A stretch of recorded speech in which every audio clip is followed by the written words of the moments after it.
말씀 이사야서 46장입니다.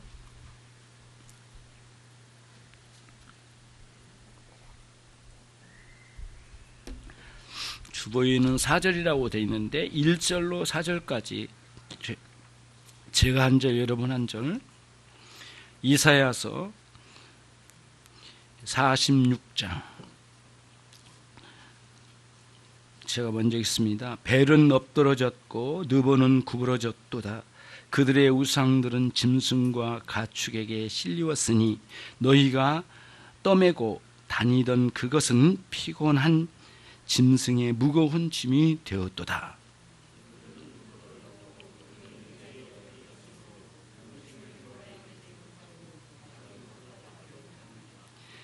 야곱 집이여 이스라엘 집에 남은 모든 자여 나를 들을지어다. 배에서 나무로부터 내게 안겼고 태에서 나무로부터 내게 품기운 너희여.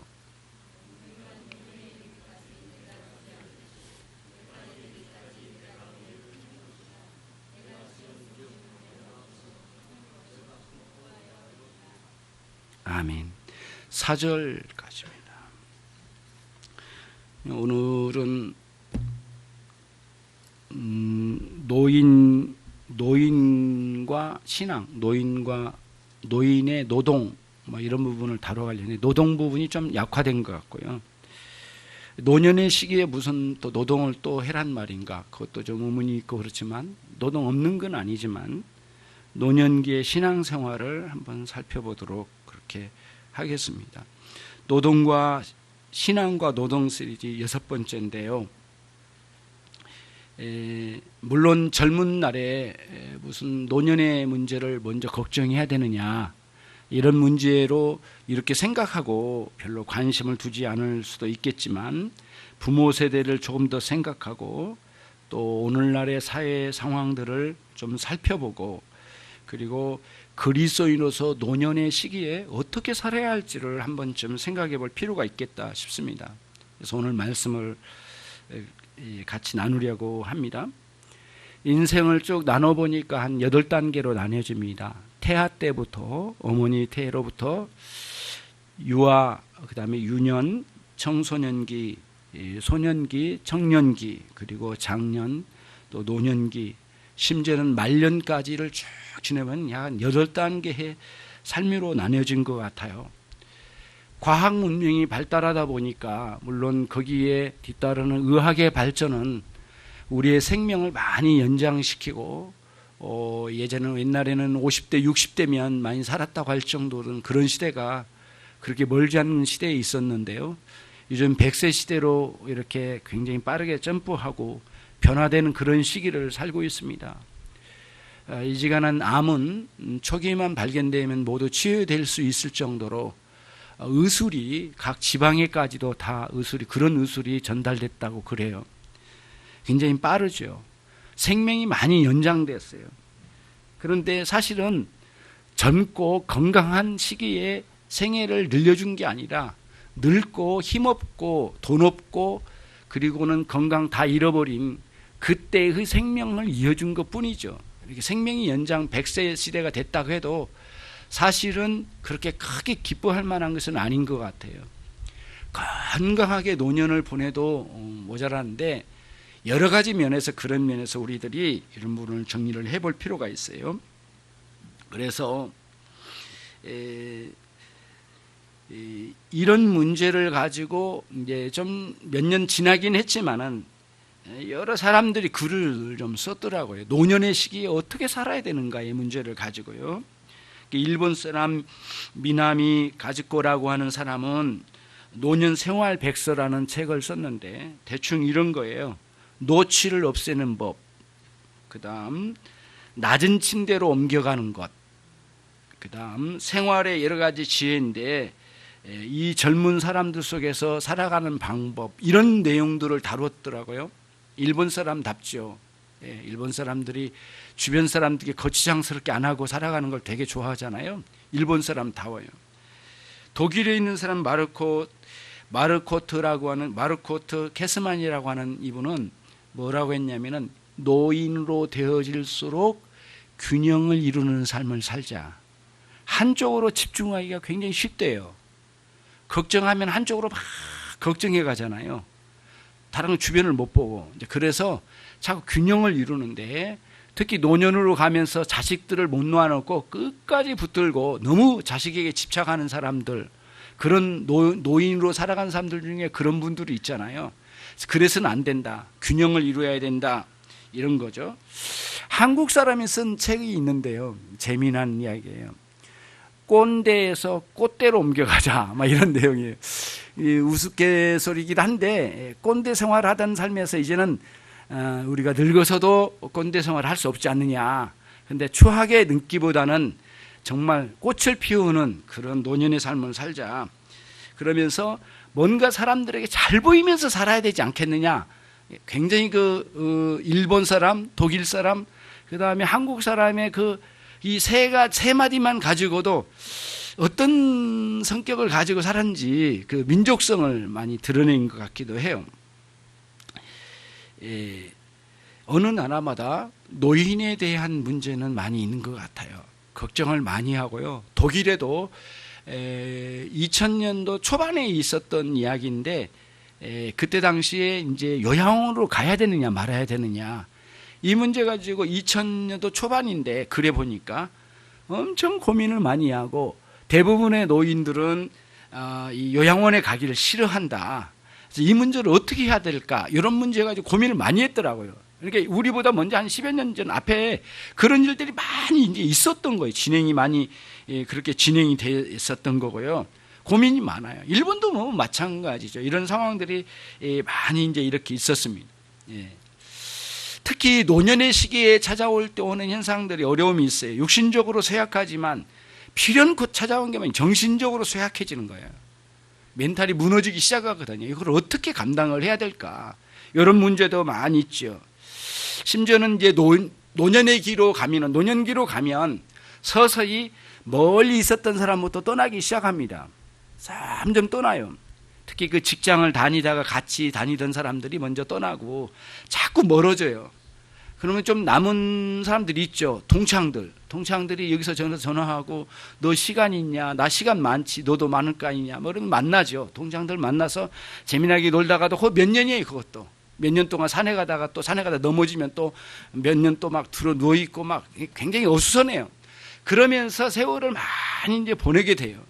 그리고는 먼 친척도 좀 많이 떠나고 만나지를 못하는 거죠. 떠났다기보다는 가까운 친척도 서서히 만나지 못하고, 점점 나중에는 어느 정도까지냐면은 가족들도 이렇게 만나기가 어려운 상황으로 가게 되는 것을 보게 돼요. 심지어는 가족들이 나를 옮겨다 주지 않으면 만날 수가 없는, 내 가족도 내가 만날 수 없는 그런 상황까지 가는 거죠. 그런 많은 상황 속에서 여러분들 굉장히 어렵습니다. 노년기에 접어들면서 나름대로 자신이 어떻게 살아야 할지 대비가 되지 않으면 굉장한 낭패를 당한단 말이죠. 그리고 너무 많이 좌절을 크게 해요. 노년기에 그런 일들이 참 많아요. 그래서 안 좋은 일들이 참 많은 이유가, 이런 시기에 특히 이제 우리들이 젊은 여러분들은 한번 생각을 해봐요. 여러분들의 부모님들, 그 다음에 할머니, 할아버지들 한번 생각을 해봐요. 그분들이 얼마나 고통스러운 세월을 보냈겠느냐. 정신은 있거든요. 일단은 기억이 생생해요. 그러나 모든 걸 내려놓고 가야 된단 말이에요. 사실은 지금 여기 젊은 분보다도 여기에 노년으로 계신 분들이 여러분보다 더 세상 날고 기고 굉장한 일을 다 한 사람들입니다. 이야기 들어보면 대단합니다. 여러분, 굉장한 분들이에요. 그분들의 삶을 살아 여러분보다 더 활발히 살던 사람들이에요. 그런 분들이 이런 걸 내려놓고 가야 된다는 게 굉장히 쉽지를 않아요. 이걸 어떻게 해야 될까? 그래서 여러분, 이런 문제들이 누구에게나 다가온 것 같아요. 한 나라의 제왕도 그런 것 같아요. 한번 여러분 같이 한번 찾아보도록 하겠습니다. 주의를 환기시키기 위해서 직접 성경을 찾아보겠습니다. 시편 71편.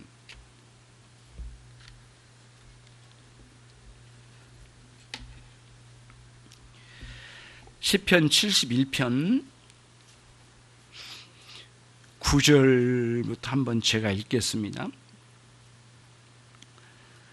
나를 늙은 때에 버리지 마시며 내 힘이 쇠약할 때에 떠나지 마소서. 나의 원수들이 내게 대하여 말하며 나의 영혼을 엿보는 자가 서로 꾀하여 이르기를 하나님이 저를 버렸은즉 따라잡으라. 건질 자가 없다 하오니 하나님이여 나를 멀리 마소서. 나의 하나님이여 속히 나를 도우소서. 다윗의 시편입니다. 노년의 시기에 나를 버리지 마옵소서. 이거는 굉장한 이야기입니다, 여러분. 한나라의 제왕이면 말 한마디면 모든 게 다 이루어진 일인데요. 그런 한나라의 제왕도 하물며 노년의 시기에 나를 버리지 마옵소서. 힘 빠지고 돈 없고 권력 없거든요. 그러면 어떻게 해서 사람들이 야 저거 사람도 아니다, 이제는 아무것도 아니다, 그럴 거 아니겠느냐고요. 그럼 여러분 잘 생각해 보세요. 젊은 날에 사람에 기대고 세상에 기대고 권력에 기대고 돈에 기댄 사람들이 얼마나 허무하겠느냐고요. 자기 정체성을 못 찾으면 엄청나게 무너지게 되는 거예요. 그리스도인이거든요. 그냥 노인 아니에요. 그리스도인으로서의 노인을 말하는 거예요. 예. 여러분들은 어떤 삶을 살기를 원합니까? 지금 현재 노인으로 사신 여러분들은 어떻습니까? 노인정에 가셔서 고스톱 치는데 기웃거리거나 하고 그런 분은 아니시죠? 정말 은혜의 기웃거려야 되지 않겠어요? 이런 변화가 우리 안에 일어나야 되거든요. 그러니까 그리스도인으로서 노인의 생활을 살려면 여러분들이 반드시 갖춰야 될 두 가지를 오늘 말씀을 드리려고 해요. 예. 오늘 설교가 너무 빨리 끝날 것 같아서 두려운데 아무튼 그래요. 예. 그게 여러분들 잘 보셔요. 첫 번째가 뭐냐면은 그리스도인으로서 그리스도인 노인으로서 살아간다는 것이에요. 그러면 그 뭐냐면 첫 번째는 갖춰야 될 게 첫 번째는 뭐냐면은 여러분의 신앙의 정체성을 반드시 회복시켜야 돼요. 그게 첫 번째예요. 굉장히 중요해요. 어떤 분이 기독교인의 가치관을 강의하면서 그림에 그려주더라고요. 칠판에 그리는데 가운데를 이 동글베기를 치고 그 안에다가 나라고 딱 쓰더라고요. 그리고는 햇살처럼 화살표를 밖으로 쭉 꺼내더라고요. 그럼 그 화살표 끝에다가 돈, 그 다음에 남편, 자식, 그 다음에 직장 이렇게 쭉 쓰더라고요. 그 다음에 뭐 여러 가지가 있더라고요. 여러 가지 자기 취미생활, 그 다음에 자기 경력 쫙 뺑글뺑글하게 뭐 쓰는 거예요. 이 사람은 나라고 하는 이 사람은 이런 것들에 의해서 자기 정체성을 규정했대요. 그런데 무서울 정도로 아주 굉장히 빠른 속도로 그 화살표 끝에 있는 것들이 하나씩 없어지더라는 거예요. 다 죽어가는 거예요. 없어지고 사라지는 거예요. 나이를 먹으면 다 없어지는 거예요. 남편도 가는 거예요. 아내도 가는 거예요. 가족도 떠나는 거예요. 살아있더라도 같이 안 만나줘요. 예. 시간 없대요. 예. 그냥 편하게 누워 계시지 뭘 그렇게 신경 쓰시냐고 그러잖아요. 정신은 살아있거든요. 나도 움직일 수 있거든요. 이 자식놈들이 그걸 이해를 합니까? 이거를 그냥 누워나 계시라고요? 말도 되지 않는 소리예요. 나도 젊은 때는 너보다 더 대단한 생활을 했어 이놈들아, 이렇게 말하고 싶은데 그렇게 했다가는 다시는 안 만나주는데 어려운 거예요. 굉장히 쉽지 않아요. 그러니 거기서 마음을 쓰라리면서 이 노년의 시기에 간다는 것은 너무너무 어려운 거예요. 예. 제일 가까이 있는 애는 강아지일 거예요. 강아지. 그 정도로 외롭게 이제 떨어진 거죠. 그래서 자기를 중심으로 주변에 있는 많은 돈이나 이런 권력이나 이런 것들 있잖아요. 자식이나 성공한 뭐나 다른 사람이 알아주는 명예나 이런 것들 있잖아요. 이것들이 다 떨어져 나가면 내가 뭔지를 몰라요. 내가 누군지를 몰라. 자기 정체성의 공황 상태가 와버린 거예요. 완전히 무너진 거예요. 늙은 것도 힘든데 이런 것이 사라지거든요. 죽을 맛인 거예요. 상처를 입어도 한두 번이 아닌 거예요. 이제는 나 홀로 있는 거예요. 나 자신도 어떤 존재인지를 알 수가 없어요. 그러면 안 된다는 거예요. 그리스도인들은 젊은 날부터 이런 것들이 나의 정체성을 규정한 것이 아니에요. 이런 것들을 그런 것으로 나를 정체성을 규정하면 안 되는 거예요. 버려야 돼요. 물론 그런 것들을 취하여 사용하고 누리고 사명 감당하는 세월이 있겠지만은 그런 거 없어도 나는 나로서 가치가 있는 존재를 찾아내야 돼요. 뭐예요? 하나님과의 관계예요. 신앙은 관계라고 몇 번 말씀을 드렸어요. 하나님과의 관계로 자기 자신이 누군지를 찾아내야 되는데 그게 없어요. 다른 것으로 자기 삶의 정체성을 규정해놓고 매달리는 거예요. 하나 떨어지면 와장창 무너지고 또 하나 떨어지면 한 서너 달 무너지고 또 하나 떨어지면 한 몇 년 동안 드러누워 있고 병들어지고 병원에 있고 이런 식의 상황이 안 된다는 거예요. 그러지 말자는 거예요. 그런 것들에 의해서 나 자신을 규정하지 말고 살아계신 하나님, 나를 구원하신 우리 주 예수 그리스도께서 어떻게 나를 위하여 희생하고 모든 걸 내어놓고 죽으셨는지를 깨닫는 거예요. 그러면서 나를 자신을 돌아봐야 되거든요. 이런 것들이, 이런 신앙의 이 관계가 무너진 상태에서 정말 이런 것들에 매달리고서는 큰 코 다치는 거예요. 엄청난 절망이 나랑으로 떨어지는 거죠. 벼랑 끝에 놓여져 있는 우리들을 누가 우리를 품어주냐고요. 오늘 말씀이 본문 말씀이 그거예요, 여러분. 이스라엘 백성들이 두 나라, 우리나라처럼 북쪽 이스라엘, 남쪽 유다로 나뉘어졌답니다. 그러니까 기원전 586년도에 북쪽 이스라엘이 멸망을 했어요. 아수르에 의해서. 156년 정도 지났나요? 약 한 BC 700, 그 전에 멸망한 데가 722년도예요. 그 다음에 멸망한 때가 남쪽 유다가 586년도에 남쪽 유다가 멸망을 했어요. 그 사이, 한 156년 이 사이, 이 여간, 북쪽 이스라엘이 멸망하고 남쪽 유다가 멸망하기 전에 그 사이에 끼었어요. 누가요? 이사야 선지자가. 그때 예언의 말씀이에요. 사람들이 돌아오질 않는 거예요, 여호와께로. 그리고는 저 메대 지역, 아수르나 바벨론 지역에 있는 우상에 매달린 거예요, 사람들이. 근데 봐라, 이사야 선지자가 외친 거예요. 오늘 본문 1절부터 4절까지가 그 내용이잖아요. 그 메대 지역, 메소포타미아 문명에서 가지고 있는 사람들이 유행하는 벨이라는 우상을 섬겼다는 거예요.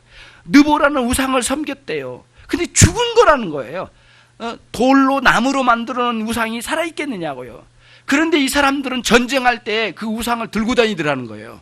왜냐하면 우상이 자기들을 지켜줘야 되니까. 그게 목이 떨어진다고 우상을 짊어지고 다니더란가, 무거워 죽겠는데, 전쟁을 치러야 되는데. 그래서 짐승에, 여기 보면은 뭐라고 했냐면, 1절이 그렇게 했어요. 피곤한 짐승의 무거운 짐이 되었도다. 뭐가요? 우상을 짊어지고 다녀야 되거든요, 전쟁에. 전쟁을 치르는데 자기 숙소에다가 앞에다 세워놓고, 거기다 절도 하고 뭣도 하고 하면서 이제 전쟁을 치를 거 아니에요. 이 우상이 지켜줄 거니까. 여호와께서 아주 크게 책망하신 게, 봐라, 이 어리석은 자들아, 목이 떨어진 우상을 섬기고 그런 것들을 마차에 싣고 다니면 짐승들만 무거워 죽을 판이다, 이놈들아. 그렇게 말씀하신 게, 너희도 메소포타미아 문명에서 그 가지고 다니는 저 천진국이라고 하는 사람들이 가지고 다니는 벨이나 느보나 따라다니는 그런 인생을 살 거냐? 너의 인생을 거기에 의존할 거냐? 주님께서 말씀하신 거예요. 돌아오라. 이사야 선지자를 통해서. 그럼 뭐라고 말씀하셨냐면, 내가 너를 내 몸으로 낳을 때, 내가 너희를 내 몸으로 너희를 출산할 때, 그때부터 내가 너희를 안았고 너희를 품어주지 않았느냐. 그렇게 말씀하신 거예요. 이스라엘과 유대 나라에 품었던 때가 언제예요? 아브라함을 불러주셔서 민족을 구원하시겠다고 약속하신 때예요. 그때부터 나 여호와가 너를 품고 안아주었건만 너는 왜 떠나가 있느냐. 돌아오라 말씀하신 거예요. 그럼 뭐라고 하시면, 너희가 노년에 그렇게 두렵냐? 나는 너의 노년의 때까지 나는 너희를 품고 안아주리라. 그 말씀이거든요. 굉장히 어려워요, 노년의 시기에. 제가 이런 문제를 가지고 이 노년의 시기에 저도 잘 모르거든요. 예. 그렇다고 해서 저도 굉장히 젊다 그런 말은 아니고요. 이게 노년의 시기는 잘 모르겠어요. 그래서 책을 5권을 갖다 놓고 다 읽었어요, 이거를. 2주 전에 갖다 놓고 읽어봤거든요. 쭉 읽어보고 각 나라에서는 노년의 시기를 어떻게 보는가 그것도 읽어봐야 되겠더라고. 우리나라 사람들이 쓴 책도 읽어보고. 그래서 쭉 수집하고 쫙 읽어보니까 그림이 오더라고요. 나의 노년의 시기가 보이더라고요. 어떻게 살아야 할지. 젊은 날에 신앙으로 그리스도로 의존하지 않고 어떻게 살아갈 수 있을까? 노년은 재앙이 될 거예요. 주님 없이 살아가면 재앙이에요. 그거는 엄청난 두려움이에요. 죽음이 날마다 아침마다 내 앞에 찾아올 거란 말이에요. 그때 어떻게 하시겠어요? 그때도 돈에 붙잡히겠어요? 세상을 기웃거리겠어요? 여러분의 가족을 의존하겠느냐고요? 여러분의 남편, 아내를 의존하겠습니까? 우리 주 예수 그리스도 영원히 품어주시고 어릴 때 낳을 때부터 나를 구원하신 그때부터 나를 품어주신 하나님, 그분이 노년의 시기에, 그 외로운 시기에 다 떠나고 다 외식 나갔는데 나 혼자 침대에 들어놓은 나를 붙들어 주시고 안아주실 그 하나님, 그 하나님이 영원토록 여러분과 함께 해주신대요. 얼마나 감격지. 저는 이 말씀을 읽으면서 노년의 시기에도 신앙이 최고다. 이거는 젊은 날에도 마찬가지지만 젊은 날에 신앙 없이 막 살다가 결국에는 노년에 엄청난 재앙에 떨어지겠구나. 이게 그럴 것 같더라니까. 보세요. 젊음도 없어지죠. 건강 떨어지죠. 돈은 어디 있어요? 다 가져갔죠. 자식들이. 없는 재산 또 다 갖다 나눠주고 뭐 어디 쓰네 뭐 사업하네 어찌네 나눠주다가 다 쪼개져 날라가죠. 뭐 돌아온 탕자 이야기가 적절해요. 정말 다 가져가는 거예요. 할 말을 잃어버린 거예요. 돈도 아니에요. 자식도 아니에요. 세상도 아니에요. 권력도 아니에요. 친구도 아니에요. 다 가는 거예요. 우리 참 신실하게 사시다가 가셨던 우리 노도남 목사님이 계셨잖아요. 이 자리에 계셔서 16년도 1월 초에 소천하셨는데 그 후에 한 5년, 지금 16년 지나 한 5년 뭐 몇 년 지나가지고 지금 5년까지는 아니네요. 6, 7, 8, 한 3, 4년 지나서 저에게 전화가 몇 통이 왔어요. 노도남, 그러니까 인터넷에 노도남을 쳤대요. 노도남 목사님이시거든요. 노도남을 쳤대. 이름이 특이하니까 노도남을 쳤더니 인천 열린 게 뜨더라는 거예요. 그러니까 인천 열린 게 쭉 들어와 저에게 전화가 왔어요. 그래서 저 통화를 했거든요. 혹시 그 노도남 씨 계시나요? 예, 어떻게 되시나요? 혹시 친구분이신가요? 쭉 이야기를 들었더니 요즘 연락이 안 된다고 그러신 거예요. 제가 말씀을 드렸더니 막 울고 계시더라고요. 동창인가 봐요. 고려대 나오셨거든요. 아주 신실하게 사신 마지막 생일을 아름답게 사셨는데 막 우시면서 그 좋은 사람이 왜 갔느냐, 왜 그렇게 말도 없이 갔는가, 장례식도 못 보고 막 그러면서 너무 아쉬워하시더라고요. 그러면서 그 동창 모임이 큰 모임이 있는데 거기를 저으로 와달래요. 그리고 사진이나 좀 갖다 주고 뭐 이야기 좀 들려달라고 그러시더라고요. 그 노년의 시기가 이거예요. 아주 생생하게 느꼈어요. 동창 모임도 이런 식으로 하나씩 떠나는 상황이 오겠구나. 노년에는 주님 아니면 안 됩니다. 주님께 붙들려야 됩니다. 노도남 목사님도 그걸 보여주셨어요. 노년의 시기의 마지막 생에 이게 5단지에 사셨는데요. 여러분 그 방이 제가 몇 번 찾아갔거든요. 찾아갔는데 방이 2개, 거실 하나 이렇게 혼자서 이렇게 밥을 끓여 드시기도 하는데 그 이분이 책을 많이 읽고 그 다음에 작은 방은 기도실로 하시고 그리고 거실에는 책이 꽉 찼는데 하루 종일 책을 읽고 뭐 이런 분이었어요. 그래서 나중에는 신앙생활을 대부분 안 하신 분들이 가족들이 많아가지고 그 책을 다 갖다가 여기다가 이제 새가족실에다 비치를 해놨거든요. 한 200만 원 정도 되는 그런 책을 다 갖다 여기다가 옮겨놨어요. 옮겨놓고 우리가 읽으려고 갖다 놨는데요. 책 봤더니 모두 밑줄을 그어놓고 읽어놓으시고 마지막 생애를 그리스도와 함께 같이 보냈어요. 그리고는 그 작은 방에 가보면은 이런 작은 돗자리를 갖다 놓고 깔아놓고 거기에 엎드려서 기도하신대요. 기도하신다고 하더라고요. 가족들에게 물어봤는데 마지막 돌아가셨을 때 그 기도하는 자리에서 엎드려서 돌아가시더랍니다. 가보니까 하나님 아름답게 주님 부름 받았다라고 생각해요. 정말 그 노년에 고생 안 하시고 아름다운 생애를 보내셨는데 저는 너무너무 아쉬워서 많이도 울었어요. 솔직히 개인적으로 무지하게 많이 울었습니다. 견딜 수가 없더라고요. 너무 갑자기 돌아가시니까. 엊그제 수요예배 나오시고 엊그제 주일 나오신 분이 이번 주에 안 나오시니까 뭐 보통 충격이야죠. 그런데 그렇게 아름답게 가셨어요. 우리는 아쉬웠지만은. 저와 여러분 다시 말씀드릴게요. 그리스도인으로서 자기 정체성을 분명하게 찾으십시오. 노년의 시기에 반드시 여러분들을 무너지지 아니하고 주님 품어주시고 여러분을 안아주시는 위대한 역사를 경험하는 노년의 시기에 여러분들이 새롭게 되기를 바랍니다. 노년의 시기에 들어가기 전에 이미 자기 자신을 하나님과의 관계 속에서 정체성을 찾으라. 이게 저는 첫 번째 말씀입니다. 두 번째로 가면은요.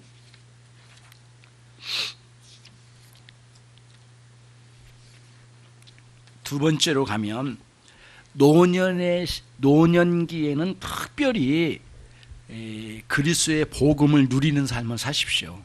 이게 핵심입니다. 저는 아무리 생각해도 가장 중요한 게 뭘까를 생각했는데 그리스도의 복음을 누리는 거예요. 그게 뭐냐면 이런 거예요. 노년에 가면 걱정이 많아요. 일단은. 왜냐하면 젊은 날에는 걱정되면 가서 내가 해결하거든요.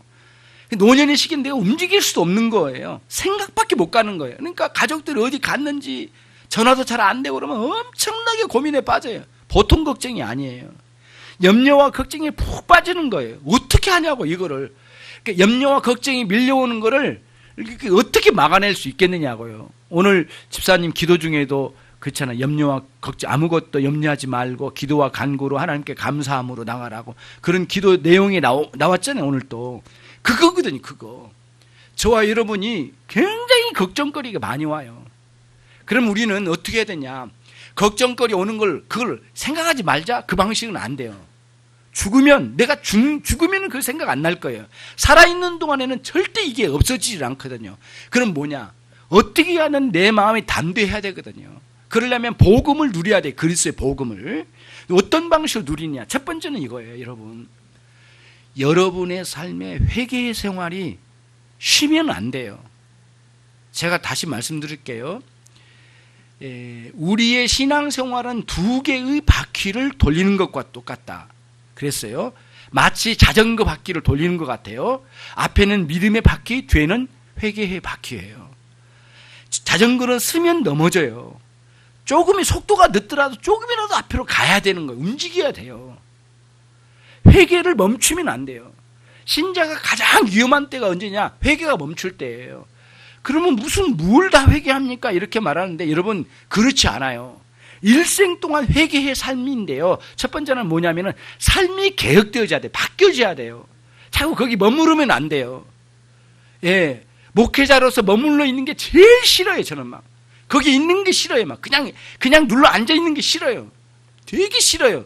조금이라도 더 배워야 돼. 더 알아가야 돼요. 이걸 어떻게 하냐고요. 이 나이에 어디 가서 막 누구에게 배운다? 이게 쉽질 않아요. 그래도 해야 돼. 그래도. 가야 돼요. 예. 계속해서 배워야 되거든요. 예. 여러분, 가족도 아무리 가족이지만 존경스럽지 않으면 안 돼요. 존경스러우려면 뭔가를 알아가고 직접으로 성숙이 돼야 되고 신앙적으로 인격적으로 성숙이 돼야 되거든요. 나이를 먹을수록 화만 자꾸 내고 짜증만 내고 그래버리면 어떻게 합니까? 노년의 시기에 그렇지 않아도 자꾸 냄새 난다고 하는데 그 인격에서도 냄새가 난다 그러면 말이 안 되는 거거든요. 신앙으로 무작위돼야 돼요. 그래서 날마다 회개해 나가야 돼요. 예. 아무 의미 없이 뭐 회개하는 게 아니에요.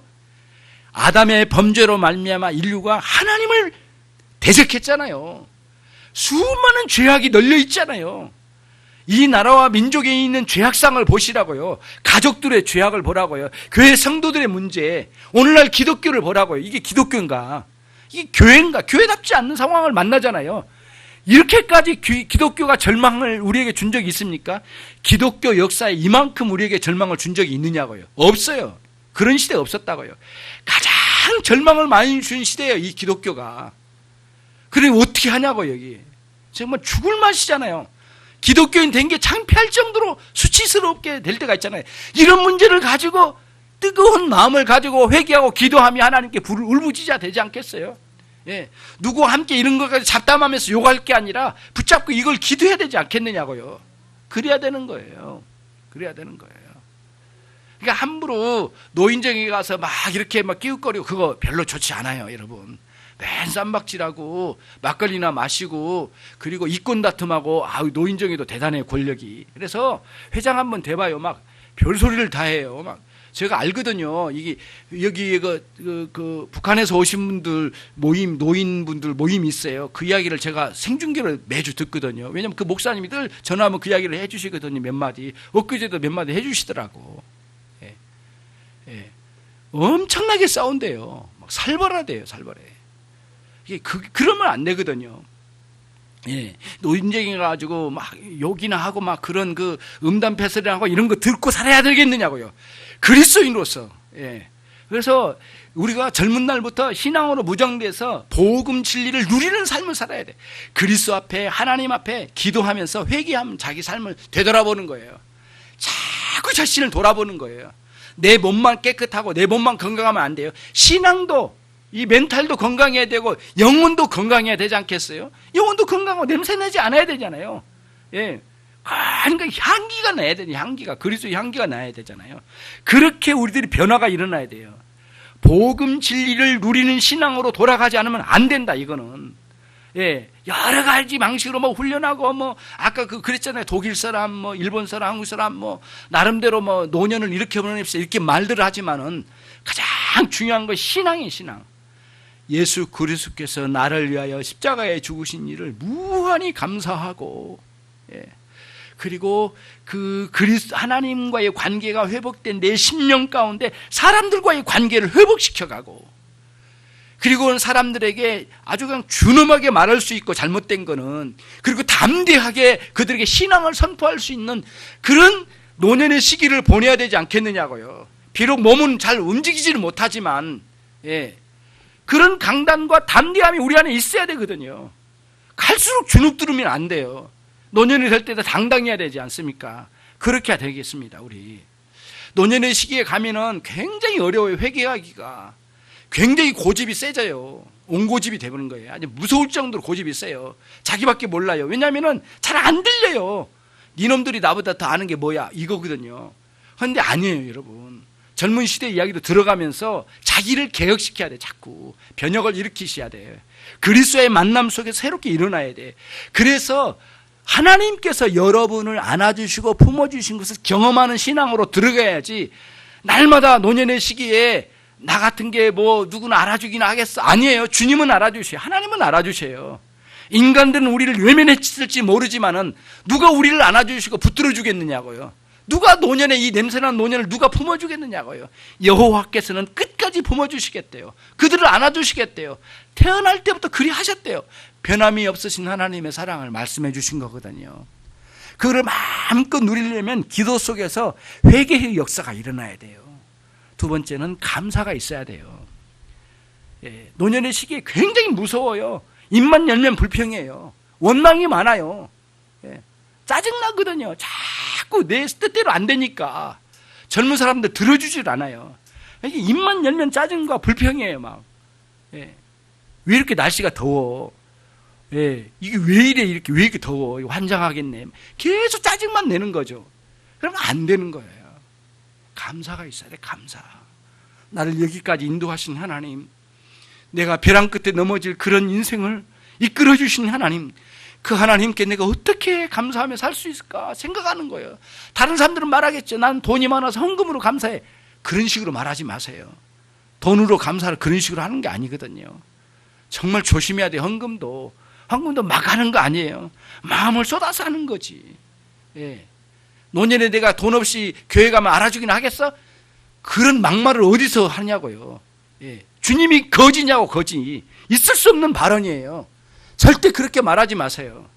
교회는 단 한 번도 그 사람들의 헌금을 요구한 적 없고요. 있을 수도 없고 하나님께 감사해서 하는 거예요. 저도 감사해서 하고 여러분도 감사해서 하는 거예요. 감사 없으면 헌금할 일도 아니잖아요. 왜 그런 식으로 하냐고요. 돈 없으면 교회도 못 가? 말이 안 되는 거예요. 그건 정말 잘못된 거예요. 혹시 돈의 노예가 아닌지 모르겠어요. 그분들 절대 그런 생각하지 마세요. 돈 없이 값 없이 오라고 오늘 말씀에 나왔잖아요. 첫 번째 예배 부름에 그게 있잖아요. 여호와의 말씀을 듣고 그분의 말씀을 듣고 값 없이 돈 없이 와서 살아.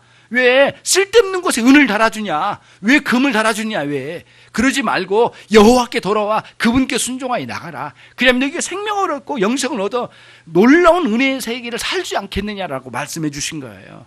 그런 이유예요. 첫 번째가 뭐예요? 정체성을 찾아라. 하나님과의 관계의 정체성이에요. 제가 지난번 말씀드렸잖아요. 예수의 이름으로 헌신하고 예수의 이름으로 기도하고 예수의 이름으로 교회 다니잖아요. 예수의 이름으로 하잖아요. 예수의 이름으로 하라고 할 때 예수의 이름을 도구화시키는 게 아니라고 말씀드렸어요. 예수의 이름은 뭐예요? 하나님 아버지와 우리 사이의 관계를 말해줘요. 그리스도 아니면 관계 없어요. 하나님은 나의 아버지셔요. 나는 그의 자녀라는 사실이에요. 그 관계를 확증시켜준 건 뭐냐? 예수 그리스도의 이름이에요. 그 이름으로 기도하는 거예요. 그 이름 관계, 하나님과의 관계 속에 있어요. 그러니까 저와 여러분은 이제는 어떤 관계냐? 노년에 이른다 할지라도 하나님이 결코 우리를 버리지 아니하시고 그분이 안아주시고 품어주실 존재로 당신의 자녀 삼아주신 거예요. 그걸 분명하게 인식하고 주님 앞에 사는 그런 삶이 꼭 되시기를 바랍니다. 회개와 그 회개 속에서 하나님의 용서를 경험하고 그리고 심지어는 자기의 삶을 자기의 언어 생활도 자기 행동의 영역까지 변혁이 일어나는 삶으로 간다면 정말 아름답죠. 정말 이렇게 연세가 되셨지만 그토록 아름다울 수가 없어요. 이런 분들은. 예. 물론 우리 교회 성도님, 우리 소망부에 계신 분들 정말 아름다우세요. 저도 그런 생각을 자주 합니다. 노년의 시기에 주님 앞에 살아가는 그 자체만으로도 지금 감사한데 이런 어려운 시기에 주님 앞에 선다는 건 얼마나 감사한지 몰라요. 용기를 가지시고요. 힘을 내시라고요. 스펄전 목사님이 이야기한 것처럼 설교한 것처럼 그래요. 노년의 시기에는 특권이 있대요. 무슨 특권? 하나님과 빨리 만날 특권. 엄청난 특권이래요. 처음에는 그런 그 설교를 저는 읽다가 좀 웃었거든요. 솔직히 이게 그냥 소망부 좀 위로하려고 하는 것 같다. 그런데 아니에요. 그 내용 쭉 끝까지 읽었는데요. 막 굉장히 힘있는 내용이에요. 여러분, 저 젊은이들은 주님 만날 날이 너무 멀었어. 우리는 가까워. 오늘 일일지도 몰라. 주님을 만나는 게 이거보다 더 귀하고 영광스러운 게 어디 있느냐고. 이 세상에 가장 영광스러운 그날을 맞이하고 있잖아. 그리고 우리는 용기를 내자고요. 그럼 여러분, 소망부 여러분 힘을 내십시다 막 그러더라고요. 그 설교가 굉장히 놀라워요. 그래서 저는 감격했어요. 저는 무릎을 쳤어요. 역시 스펄전 목사님답다. 정말 놀라워요. 여러분. 예. 산에 올라갔는데요. 목사님들과 함께 스펄전 목사님이 같이 갔답니다. 등산 갔나 봐요.